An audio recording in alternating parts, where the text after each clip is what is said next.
Salut à tous et bienvenue sur WAC News. Malaga, en Espagne, a été récemment frappée par des pluies torrentielles, laissant des séquelles importantes à seulement 2 semaines d'inondations dévastatrices ayant causé plus de 200 décès dans le pays. Bien que l'alerte rouge émise par l'AEME, l'Agence météorologique nationale espagnole, pour la région de Valence ait été rétrogradée à orange ce jeudi matin, la situation reste critique. Les prévisions de l'AEME indiquaient des accumulations de pluie allant jusqu'à 180 mm en seulement 12 heures sur le littoral de Valence.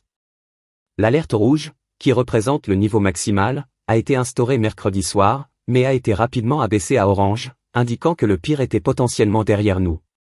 Cependant, des pluies conséquentes continuent de frapper des zones comme la côte nord d'Alicante. Des restrictions de circulation ont été imposées dans la région de Valence, limitant les déplacements aux seuls cas de force majeure, en réaction aux critiques sur la gestion des précédentes inondations. Les écoles ont été fermées dans plus d'une centaine de communes touchées, et le trafic ferroviaire entre Barcelone et Valence a été suspendu, tandis que les mises en service des lignes vers Madrid ont également été retardées.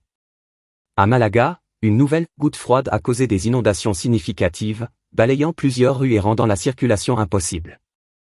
Le président de la région d'Andalousie, Juan Manuel Moreno, a vendu la réalité désastreuse de la ville, affirmant, aujourd'hui, Malaga est paralysée. Plus de 4200 personnes ont été évacuées préventivement, et des infrastructures, telles que le métro et les trains vers Madrid, ont été suspendues. Des vidéos partagées sur les réseaux sociaux montrent des habitants tentant de s'entraider dans les rues submergées.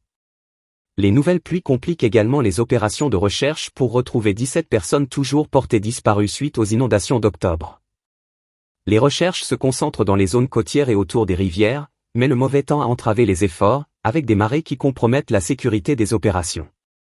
Les municipalités avertissent les volontaires de ne pas se rendre dans les zones sinistrées, reflétant la gravité de la situation. Des alertes ont également été diffusées par téléphone pour renforcer la sécurité des habitants.